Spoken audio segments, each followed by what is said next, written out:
Em, este tema que vamos a revisar este día, que vamos a comenzar a ver, sigue relacionado con la conservación del momento lineal.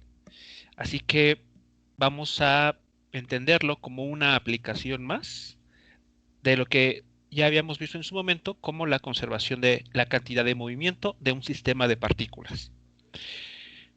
Bien, vamos a llamar a este tipo de fenómenos se conoce como colisiones o choques y los vamos a entender como aquellos fenómenos o situaciones en las que dos partículas se ponen tan próximas una de la otra que logran interactuar entre ellas. ¿De acuerdo? Y esas fuerzas de interacción que se presentan entre esas partículas en intensidad supera a cualquier otra fuerza externa a ese sistema de partículas. Así que, de alguna manera, al considerar que esto está sucediendo, tenemos asegurado que el sistema de partículas es un sistema aislado y por lo tanto podemos considerar que se conserva el momento lineal de ese sistema de partículas. ¿De acuerdo?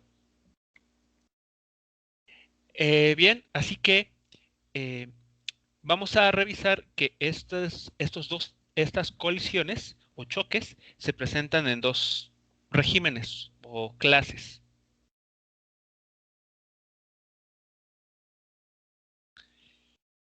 La primera clase de choques o de colisiones que o que se pueden considerar o que se pueden encontrar son las llamadas colisiones elásticas. Básicamente lo que tenemos es lo que se muestra aquí. Tenemos dos partículas que se acercan una a la otra. Podemos ver que tienen velocidades aquí distintas, podrían ser iguales, no importa, pero vemos que estas partículas se están acercando una hacia la otra.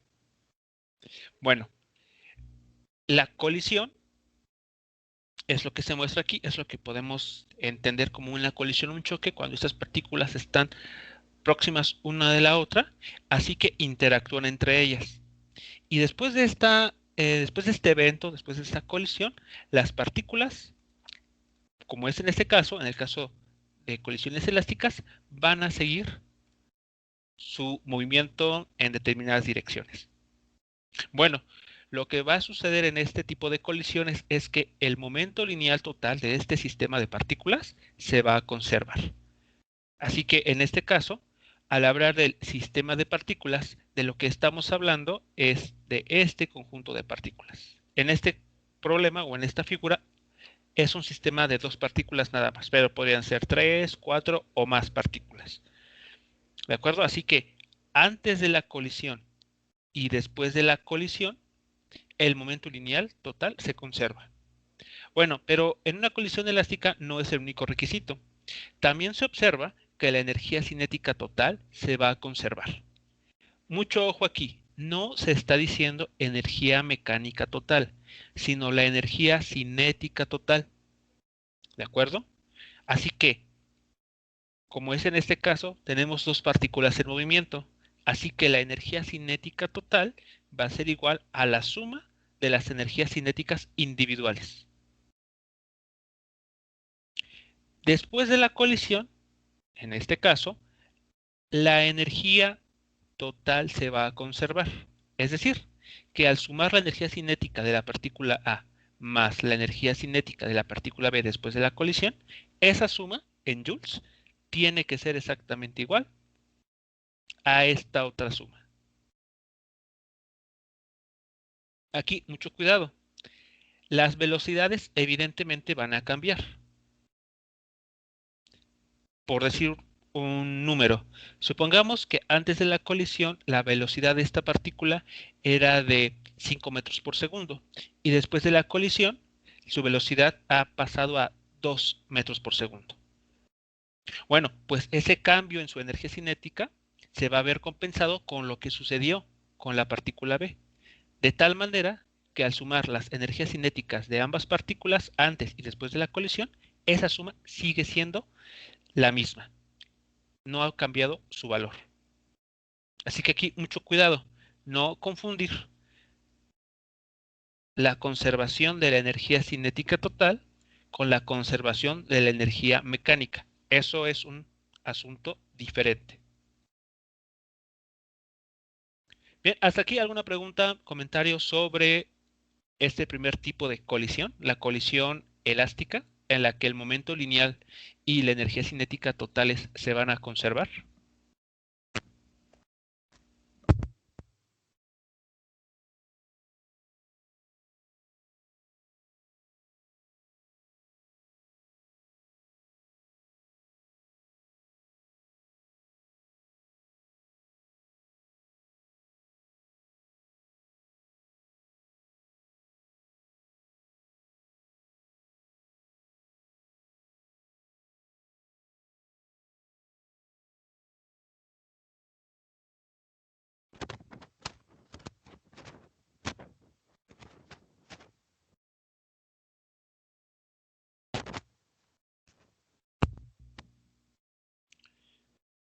Bien, bueno, esto que se comentó fue con relación a este primer tipo de colisión, colisión elástica.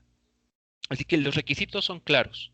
Se conserva tanto el momento lineal como la energía cinética total de ese sistema de partículas. Bueno, existe otro tipo de colisión. Esta colisión se conoce como colisión inelástica o choque inelástico. Y en este caso, el momento lineal también se va a conservar, pero no así la energía cinética total. Aquí no se cumple esta igualdad. Por ejemplo, como vemos aquí en la figura, tenemos dos partículas que se están acercando, chocan, y podría ocurrir que después de ese choque, la energía cinética que logremos medir, al sumar las energías cinéticas individuales de estas partículas, ya no sea la misma que con la que inicialmente estas partículas llegaron a entrar en contacto. Cuando eso pasa, la colisión recibe el nombre de colisión inelástica. Un ejemplo clarísimo de esto, de este tipo de colisiones, se da en este caso. Si recordamos este problema de la prueba de choque. Aquí teníamos un objeto que se está moviendo en una cierta dirección hacia una pared, como vemos aquí con el automóvil.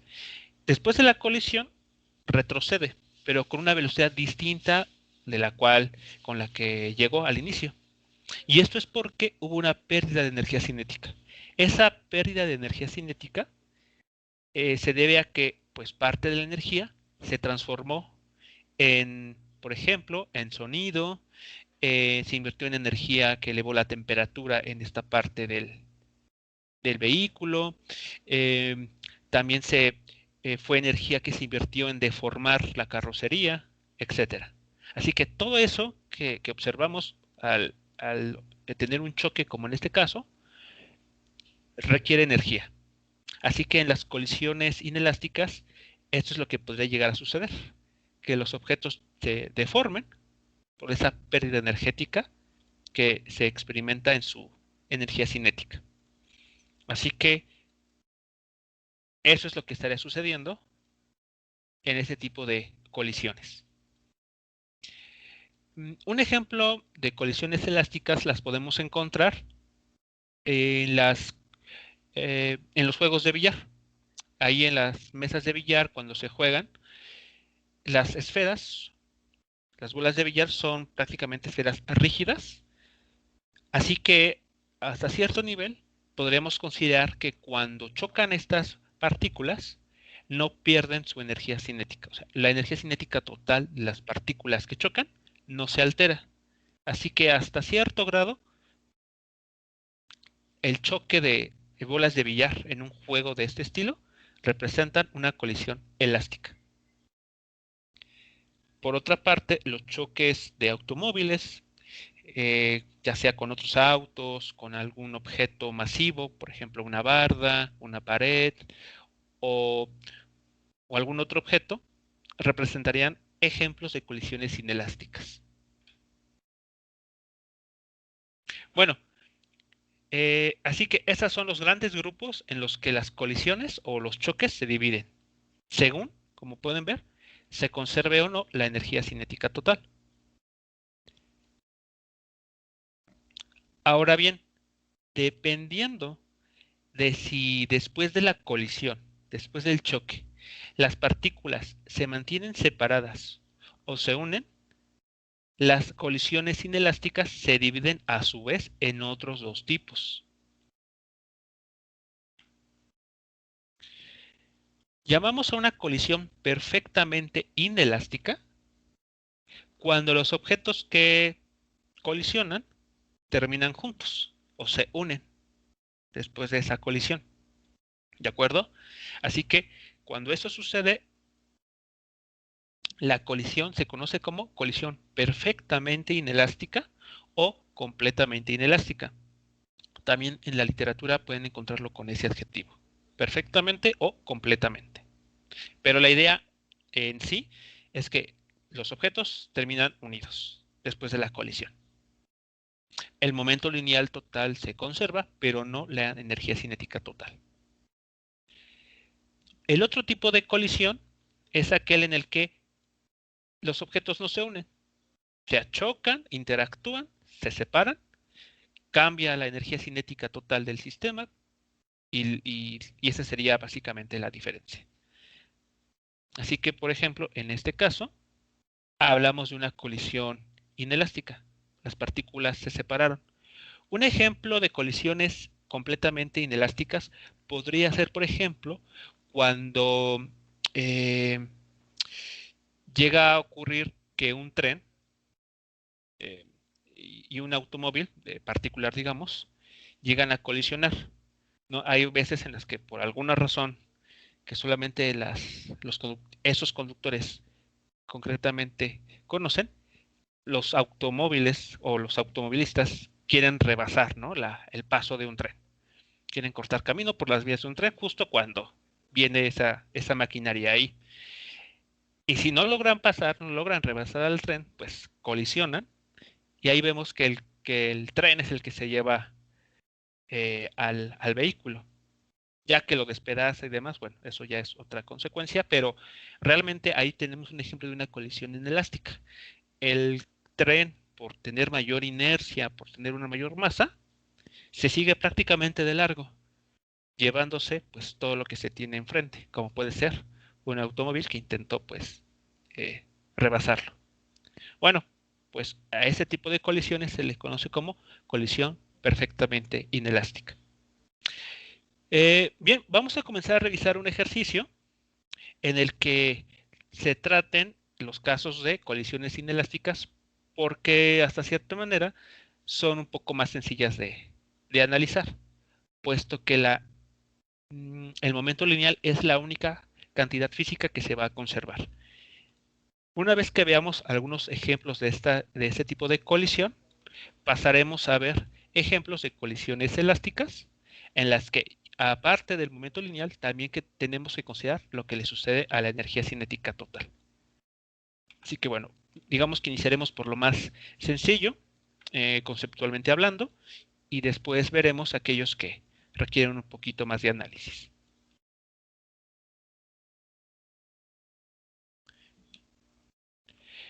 Bien, el primer ejercicio que vamos a resolver es el que se muestra en la pantalla. Es un ejemplo de una colisión perfectamente inelástica. En este caso se nos cuenta lo siguiente. Resulta que existe ahí en algún lugar un péndulo de masa m que está colgando del extremo inferior de una varilla de longitud L. Así que esta varilla sostiene a este cubo o esta pieza cuadrangular de masa m mayúscula. Esta varilla tiene una longitud L. Ahora, nos dicen que la varilla tiene una masa despreciable, ¿okay? Que podemos ignorar. Así que dentro de nuestro análisis, no importa tal cual si la varilla está o no. Simplemente va a servir de apoyo para lograr mover este bloque de forma circular. Ese es el único papel de esta varilla, ¿de acuerdo? Nos comentan que una masa, bueno, perdón, además nos comentan que en el pivote en el que esta varilla puede girar, no hay fricción. Así que este pivote está perfectamente aceitado. Así que cuando este bloque comience a moverse como péndulo, pues no va a haber ningún problema con el pivote. Bueno, nos comentan ahora sí que una masa M minúscula, se mueve con una velocidad v, como se muestra en la figura. Así que tenemos esta pieza, este objeto, esta bala, moviéndose horizontalmente en dirección a este bloque cuadrangular. Nos dicen que choca contra ese bloque y se encaja. Esta masa o bala se aloja al interior de ese bloque y lo que nos preguntan es, ¿cuál debe ser el valor mínimo de la velocidad con la que esta masa debe de estarse moviendo, tal que sea suficiente como para hacer que el péndulo, ya con la masa de la bala dentro del cuadrado, se balancee hacia el punto superior de su arco? Es decir, ¿cuánto debe de valer la velocidad? ¿A qué velocidad se debe de estar moviendo este objeto? De tal manera que una vez que se incrusta en este bloque, ya como un nuevo objeto, comiencen a oscilar y lleguen hasta este punto.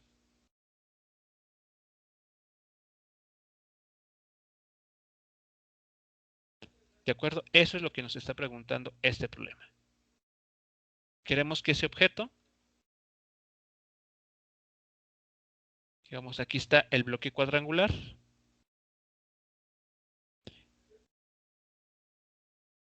y en su interior, va a estar alojada la bala. Así que este objeto, este nuevo objeto, se desea que oscile hasta este punto. ¿Alguna pregunta o comentario sobre la información que está indicando el problema o sobre lo que está pidiendo antes de comenzar a hacer algún cálculo?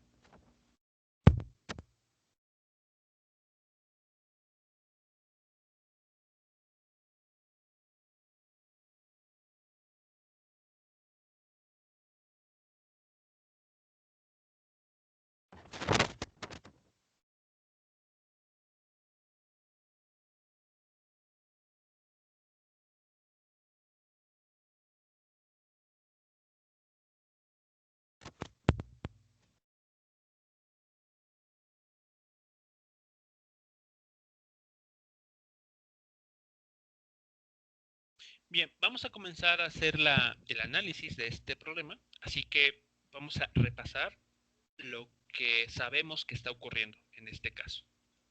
Para ello, vamos a identificar 3 instantes que van a ser cruciales en este problema. Así que antes de comenzar a hacer algún cálculo, debemos de entender paso por paso qué es lo que está ocurriendo durante el recorrido y el proceso que nos está planteando el problema. Bien, podemos reconocer estos 3 instantes muy especiales. En el primer instante, como vemos aquí, tenemos a la partícula, vamos a llamarla la bala, moviéndose en dirección a este bloque.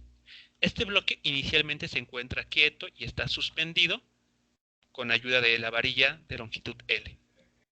Bueno, así que esta bala viene,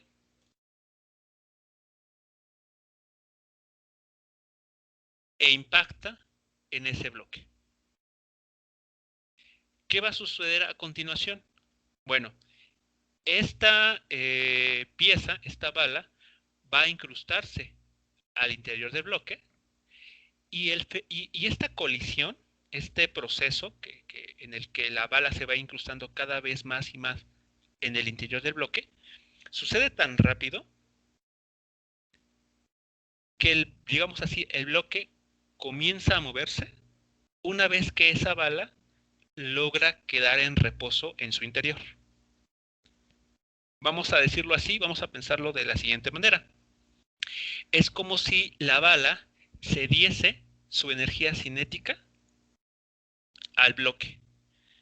Y esta energía cinética que va a aparecer se presenta hasta que la bala logra logra pues quedar en reposo al interior del bloque.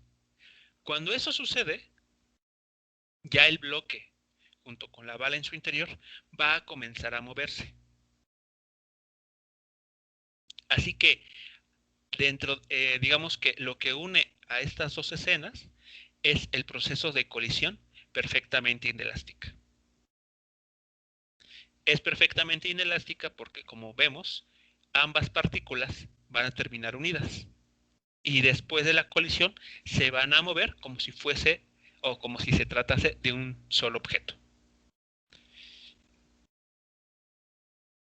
Aquí vamos a llamar a U a la velocidad con la que este nuevo sistema, bloque más bala, va a comenzar a desplazarse. Ahora, justo después de que la bala, digamos, logra ceder su energía cinética al bloque completo y comienzan ya a moverse como una nueva partícula, después de esa colisión, este objeto, que va pues comportarse como tal, como un péndulo, se va a mover junto con la masa incrustada, siguiendo la trayectoria que aquí está marcada. Así que va a oscilar y va a alcanzar este punto. Así que esta velocidad tiene que ser la suficiente como para lograr que este objeto, este nuevo objeto, logre subir hasta esta altura. No cualquier velocidad lo va a lograr, eso tiene que quedar claro. Y es justamente sobre lo que nos pregunta el problema. ¿Cuál es el valor mínimo de la velocidad v, esta velocidad, para que sea suficiente que una vez que la bala está al interior de ese bloque, logren moverse juntos hasta esta nueva posición?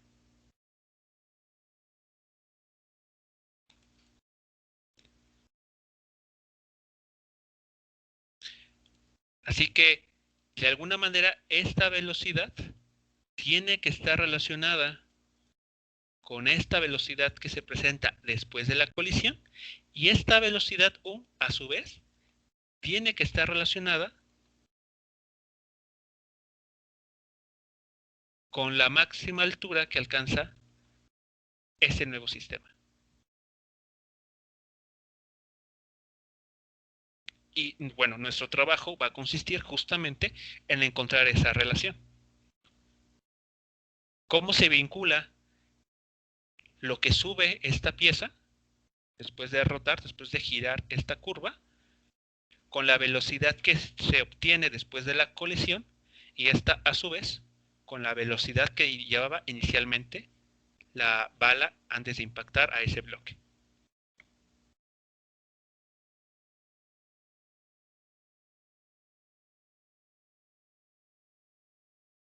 Preguntas, comentarios al respecto de la información que estamos logrando obtener de analizar tan solo el fenómeno.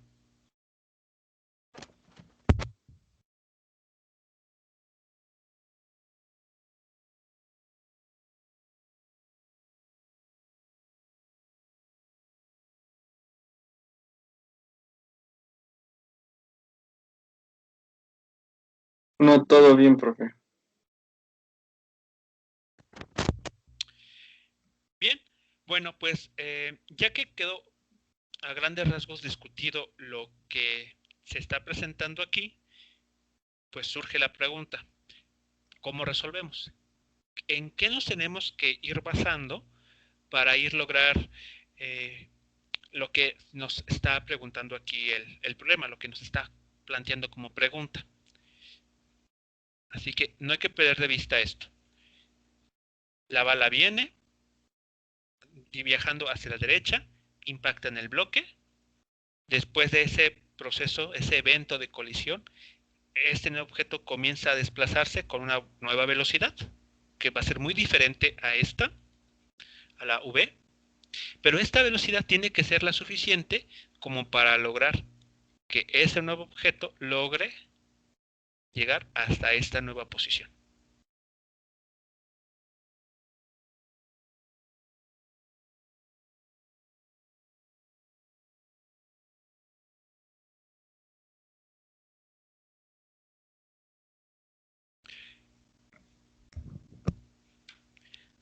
Bien, algo aquí bastante, yo creo que evidente, es que como aquí se está tratando de una colisión perfectamente inelástica,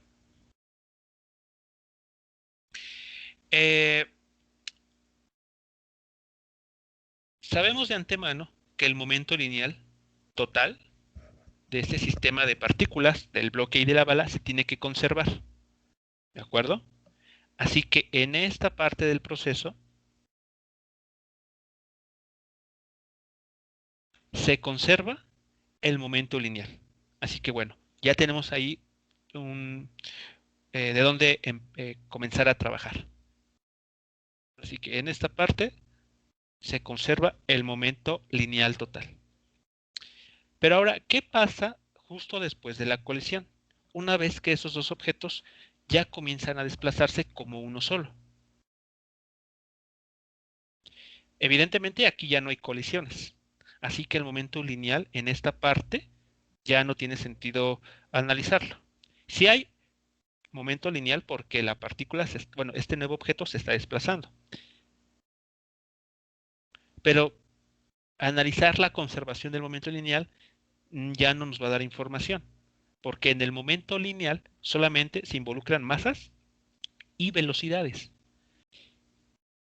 Y lo que aquí tenemos que involucrar es esta distancia que logra subir este nuevo objeto.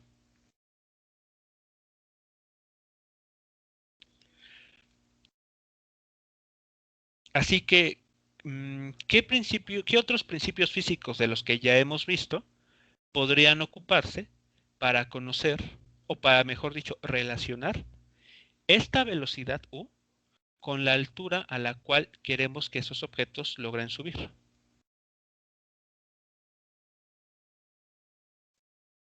Podría ser el de movimiento circular. Movimiento circular, ¿ok? Ahí, ¿qué podríamos tomar en cuenta de ese tipo de movimiento que nos pueda servir para lo que pues estábamos interesados en obtener? Pues bueno, de lo de que la energía cinética son diferentes, podremos relacionar como tenemos que la energía cinética es lo de un medio de la velocidad al cuadrado. En movimiento circular tenemos que la velocidad es igual a lo de la aceleración centrípeta por el radio. En este caso sería la longitud de la varilla. Yo así lo pienso. Muy bien. Viéndolo de esta manera, claro, el movimiento circular es el que se ejecuta en esta parte del proceso, del desplazamiento que van a experimentar.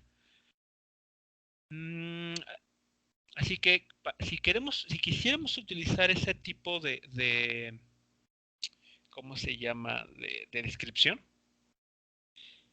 también tendríamos que tomar en cuenta la fuerza o en todo caso las fuerzas presentes durante ese desplazamiento.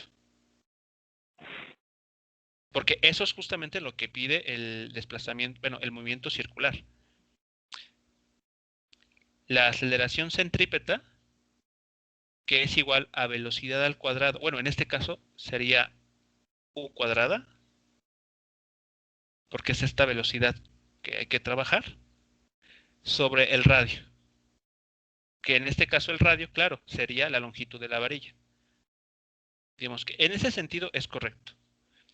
Pero hay que relacionar entonces esta aceleración centrípeta con las fuerzas que están presentes.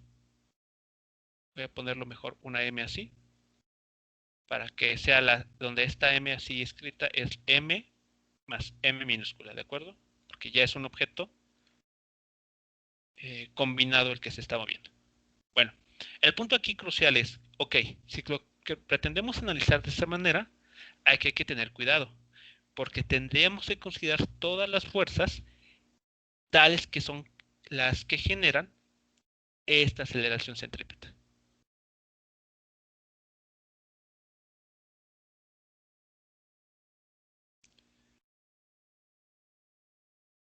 Así que claro, una forma de hacerlo podría ser esta, a través de dinámica, utilizar conceptos de dinámica y concretamente hablando del movimiento circular.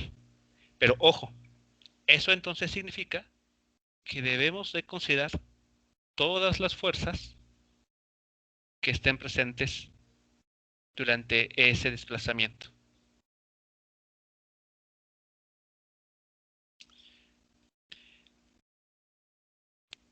A ver, este ejercicio o este movimiento no resulta familiar, incluso hasta esta parte de analizar con la aceleración centrípeta.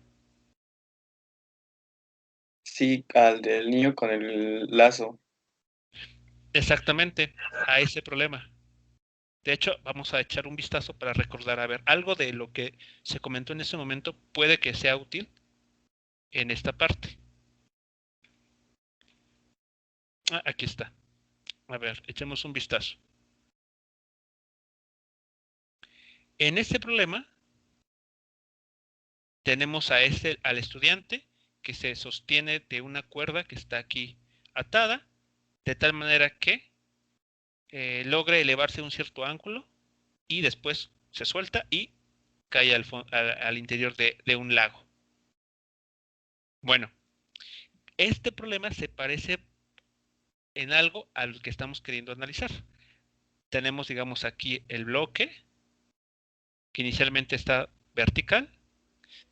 Gracias a lo que sucede después de la colisión, este objeto obtiene ya una velocidad y esa velocidad es la necesaria para ponerlo justo en esta posición. Es decir, hacer que gire 180 grados. Eso es lo que está pasando en el problema que queremos resolver ahora. Ahora, si lo comparamos con este problema, la del estudiante, veamos a ver cómo lo analizamos aquí. Veamos, utilizamos para una parte de lo que nos pedía el problema, utilizamos la conservación de la energía para relacionar la velocidad con la que este niño o este estudiante se estuvo moviendo en este punto y para empezar, la altura a la cual llegó. Y ya después la altura la relacionamos con el ángulo que se forma con la línea vertical. Eso fue en una parte. Después tuvimos que analizarlo así como se está sugiriendo a través de la energía, perdón, de la eh, aceleración centrípeta para determinar la tensión.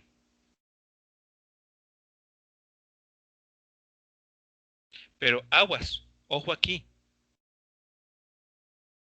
Si seguimos en la misma ruta, que es bastante parecida, ¿qué vamos a encontrar? Que la tensión no la conocemos.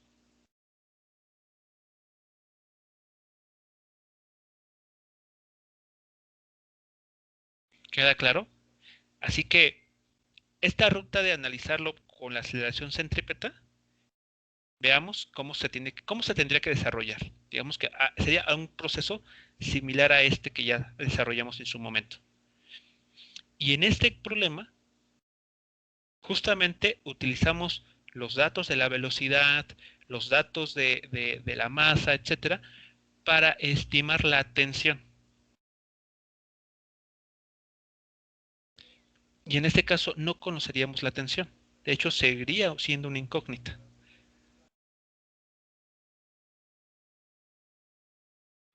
Así que tenemos dos posibilidades.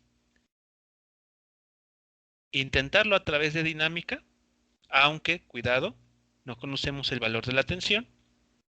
O como fue en este otro apartado, que también resolvimos, utilizar la conservación de energía mecánica.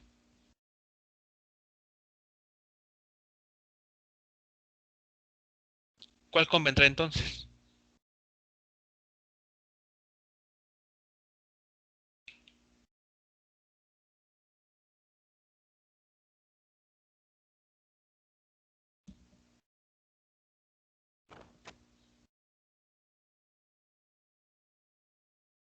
Creo que sería más viable utilizar el de conservación de energía mecánica. Ok, conservación de energía mecánica. A ver, echemos un vistazo nuevamente a este problema para obtener más información al respecto. Recordemos también que en este problema comentamos sobre la tensión, que en el problema que queremos resolver también está presente. De hecho, es por esa razón, está tan presente que aquí en las ecuaciones, si quisiéramos hacerlo a través de dinámica, va a estar apareciendo. Pero desde el punto de vista de los conceptos energéticos, recordamos cuál fue la conclusión que había con relación a la tensión y el trabajo mecánico.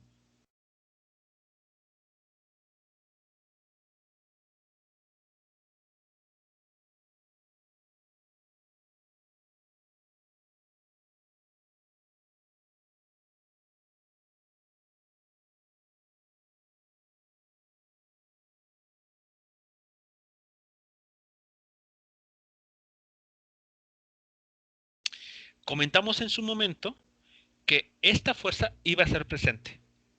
No nos la podemos quitar de encima. No podemos decir así sin una justificación que esa fuerza no existe o que se puede quitar. No, esa fuerza va a estar presente.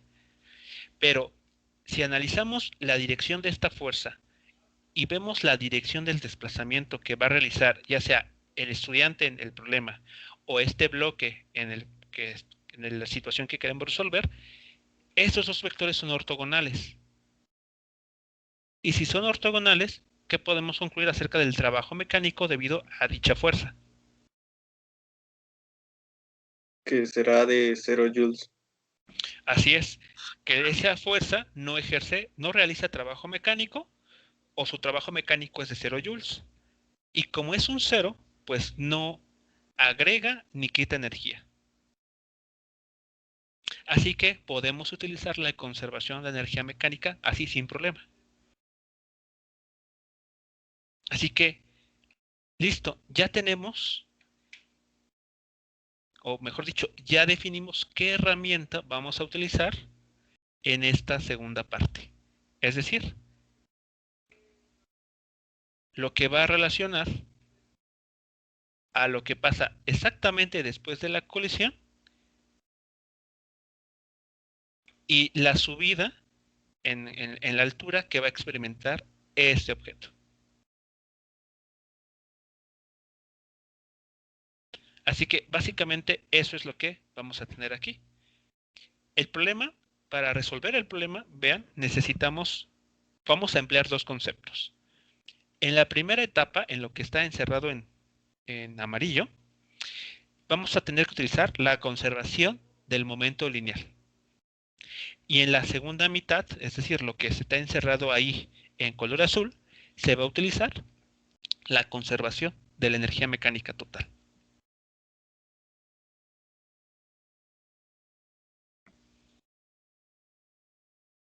¿De acuerdo? Esas van a ser las dos herramientas que vamos a estar utilizando para resolver este problema.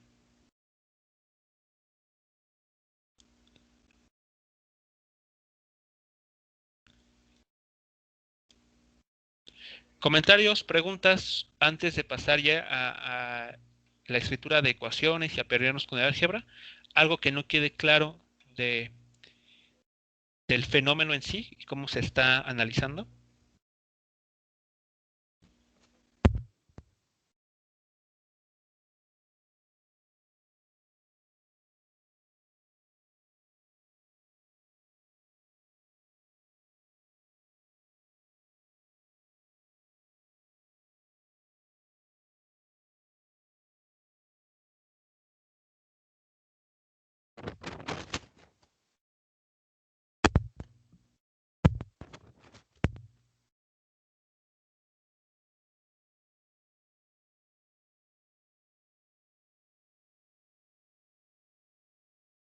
Bueno, ahora vamos a construir las ecuaciones que van a dar respuesta a lo que nos está preguntando aquí.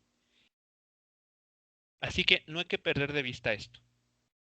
El problema nos está pidiendo determinar la velocidad mínima con la que esta bala debió estarse moviendo para lograr que después de la colisión este nuevo objeto se moviera con una velocidad u que a su vez fuese la necesaria para lograr que estas dos piezas, estos dos objetos, lograran subir hasta la altura que aquí se señala.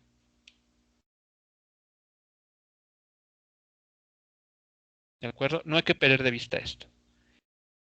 Queremos conocer esta velocidad tal que sea capaz de hacer que este péndulo suba hasta esta altura. Bien, vamos entonces a proceder, digamos que de atrás hacia adelante. Es decir, vamos a imponer la condición de altura para saber qué velocidad fue la necesaria aquí y después relacionar esta velocidad u con la velocidad inicial de la bala. ¿De acuerdo? Esa va a ser la idea. Por eso digo que vamos a iniciar de atrás hacia adelante. Generalmente a veces hacemos esto, ¿no? Primero relacionamos lo que pasó aquí en la parte de la colisión. Digo, al final fue lo primero que sucedió. Y después el resultado lo relacionaríamos con lo que sucedió después de la colisión. Pero aquí nótese que si al hacer eso, al realizar esos pasos, la velocidad u que pudiéramos encontrar tal vez no es la necesaria o la suficiente para lograr que esto ocurra. Así que vamos a imponer primero la condición de altura y después la vamos relacionando hacia atrás, ¿no? ¿Qué fue lo que necesitamos para lograr esta altura? Bien, antes de continuar con los cálculos, vamos a hacer otro señalamiento aquí. Vamos a considerar que todo esto de la colisión ocurre a altura y igual a 0, ¿de acuerdo? Así que, ¿a qué altura lograron subir esos objetos?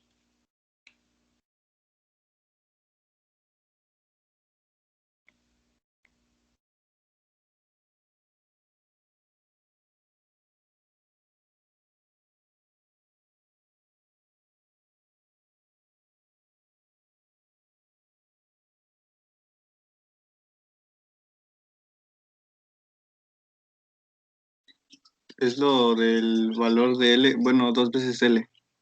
Muy bien, exacto, el valor de 2 veces L. Exactamente. Así que bueno, ya sabemos que lo que queremos imponer como condición es que la velocidad u, aquí en color verde, sea la necesaria para lograr que estos dos elementos logren subir una distancia 2L. Esa es la condición que queremos.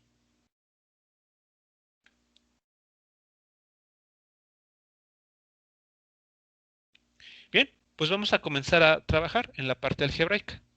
Vamos a ver cómo relacionamos todas estas cantidades para lograr para lograr conocer lo que nos están pidiendo.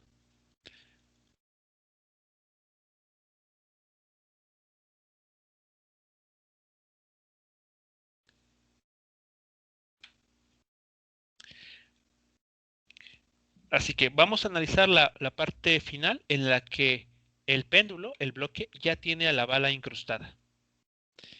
Cuando comienzan a moverse, cuando este péndulo comienza a oscilar, ya sabemos que van a estar presentes pues la tensión y la fuerza de gravedad o el peso. Guiándonos en el ejercicio o el problema de ese niño, de ese estudiante que se balancea con la ayuda de una cuerda, sabemos que la tensión no va a generar trabajo mecánico. Así que la única fuerza que sí va a realizar trabajo mecánico es la fuerza de gravedad. Pero la fuerza de gravedad es conservativa. Así que ya tenemos las condiciones que nos permiten asegurar que la energía mecánica total se va a conservar. Así que, ¿qué tenemos al inicio? En el instante inicial tenemos únicamente energía cinética. ¿De acuerdo? Solamente hay energía cinética. Nos estamos refiriendo justo a este momento. Ahí solamente hay energía cinética. El instante final va a ser aquel en el que ocurre esta situación. Ahí tenemos la energía mecánica que vamos a llamar 2. Como queremos que este objeto se balancee hasta el punto superior de su arco, entonces en esta situación vamos a imponer la condición de que una vez que llegan a esta posición, ya no hay energía cinética. O sea, toda la energía cinética se convirtió en energía potencial gravitacional.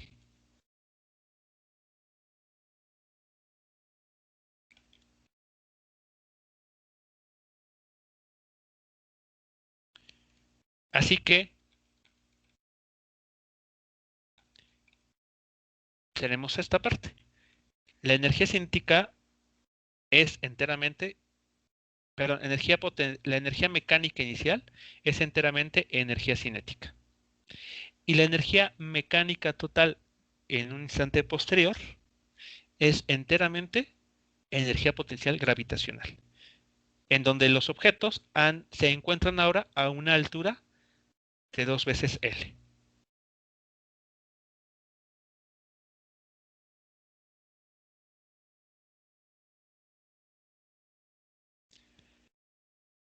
Bien, como ya sabemos que la energía mecánica total se va a conservar, pues podemos igualar estas dos energías, E1 igual a E2.